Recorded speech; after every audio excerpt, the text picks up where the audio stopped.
Students, I am Alka Jain.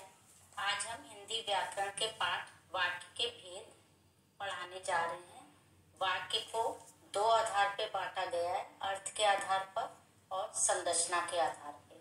अर्थ के आधार पे आज वाक्य के भेद के इस पार्ट 1 भाग में हम लोग पढ़ेंगे। अर्थ के आधार पे वाक्य के भेद है विधानवाचक, जिसको सकारात्मक वाक्य भी कहते हैं, निषेधात्मक वाक्य, प्रश्नवाचक वाक्य, संदेहवाचक वाक्य, विस्मयादिवाचक, इच्छावाचक, संकेतवाचक और आज्ञावाचक। इनके बारे में आज हम उदाहरण के साथ विस्तार से समझेंगे। उसके बाद अगले पार्ट में हम लोग संरचना के आधार पर वाक्य के भेद पढ़ेंगे। पहला है अर्थ के आधार पर वाक्य के भेद में आता है विधानवाचक वाक्य, जिसे हम सकारात्मक वाक्य भी कहते हैं। अंग्रेजी में इसे आप असर्टिव सेंटेंसेस या अफर्मेटिव सेंटेंसेस के नाम से जानते हैं। इन वाक्यों में बच्चों नहीं लगता है और ना ये प्रश्नवाचक वाक्य होते हैं। ये एक सिंपल सेंटेंस होता है, साधारण वाक्य होता है, जिसमें निषेधात्मक शब्द नहीं लगता है। जैसे आज सोमवार है, किसान खेती कर रहा है, सूरज पूर्व दिशा से निकलता है। यहाँ पे कोई भी प्रश्नवाचक शब्द नहीं है, कोई भी नहीं शब्द नहीं लगा हुआ है, तो इन्हें विधानवाचक वाक्य या सकारात्मक वाक्य कहते हैं। इसके बाद आता है निषेधात्मक वाक्य। निषेधात्मक वाक्य, जैसा कि नाम से स्पष्ट है, निषेध होता है किसी कार्य के होने का, यानी कोई कार्य नहीं होगा। तो जैसे आज सोमवार नहीं है, किसान खेती नहीं कर रहा है, मैं खाना नहीं खाऊंगी। यहाँ जो ये नहीं शब्द लगे हैं, इनके लगने की वजह से ये वाक्य निषेधात्मक वाक्य कहलाते हैं, जिसे अंग्रेजी में तुम नेगेटिव सेंटेंसेस कहते हो, जिसमें नॉट लगता है, यहाँ पे नहीं लगता है। इसके बाद आते हैं प्रश्नवाचक वाक्य। जिन वाक्यों में प्रश्नवाचक शब्द लगे होते हैं या जो वाक्य प्रश्नों को दर्शाते हैं, उन्हें प्रश्नवाचक वाक्य कहते हैं। जैसे तुम्हें कहाँ जाना है, बाहर कौन आया है, क्या तुम कल विद्यालय जाओगे। यहाँ पे कहाँ, कौन और क्या शब्द प्रश्नवाचक शब्द है। इन प्रश्नवाचक वाक्यों में हमें प्रश्नवाचक चिन्ह लगाना जरूरी होता है। इसके बाद आते हैं संदेहवाचक वाक्य। जिन वाक्यों में किसी काम के होने का संदेह हो, यानी हम किसी चीज के लिए कंफर्म नहीं है, हमें किसी चीज के लिए पक्का पता नहीं है, जहाँ पे संभावना भी दिखाई देती है, उन्हें संदेहवाचक वाक्य कहते हैं।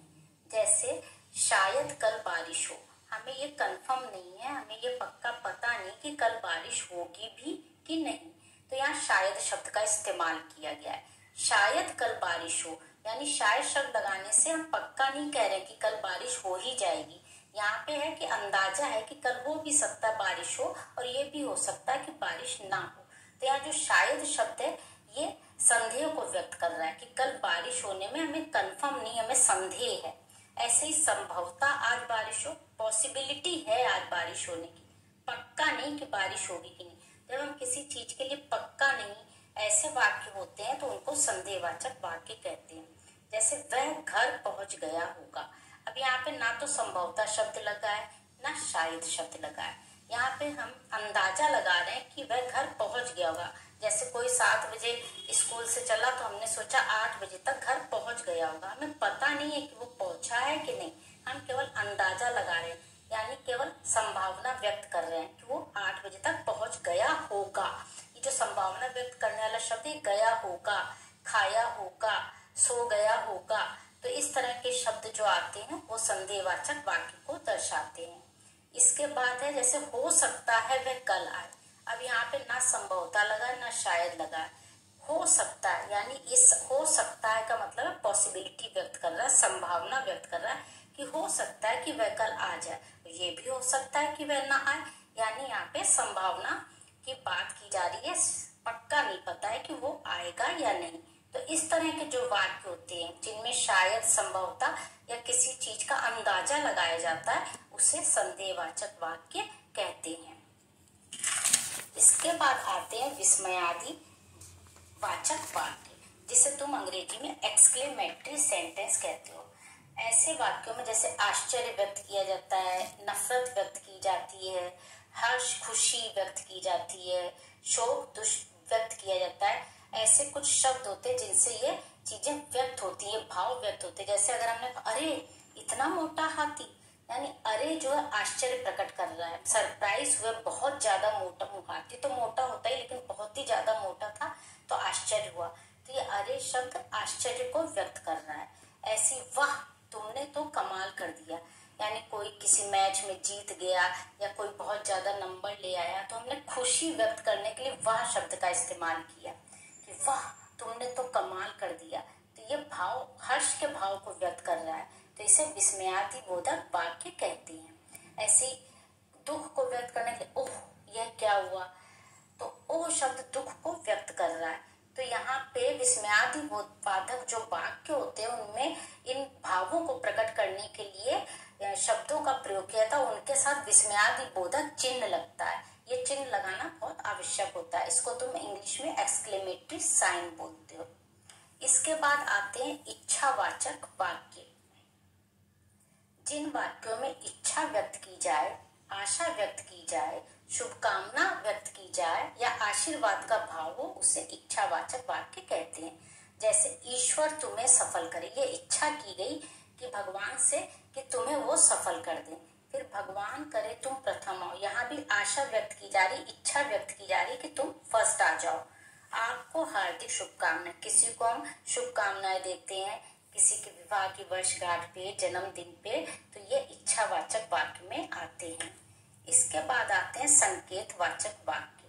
जब एक कार्य का होना दूसरे पर निर्भर हो, यानी संकेत हो, तो उन्हें संकेतवाचक वाक्य कहते हैं। जैसे सफलता कब मिलेगी, जब परिश्रम करोगे, तो परिश्रम करोगे पर निर्भर है सफलता मिलेगी, तो परिश्रम करोगे ये एक वाक्य हो गया, तो सफलता मिलेगी, यानी सफलता मिलने सफलता जो मिलनी है वो निर्भर है तुम्हारी मेहनत करने पे।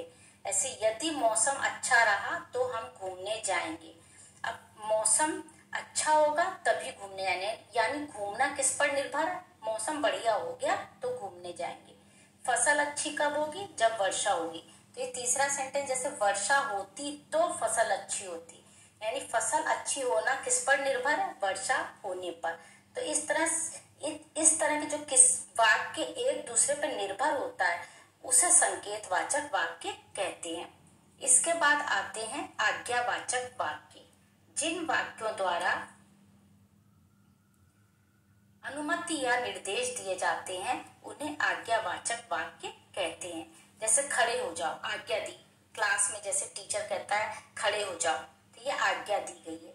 यहाँ बैठो, कोई जगह पर बता दिए कि यहाँ बैठो, निर्देश दिया गया। तुम जा सकते हो, यहाँ पे अनुमति दे दी।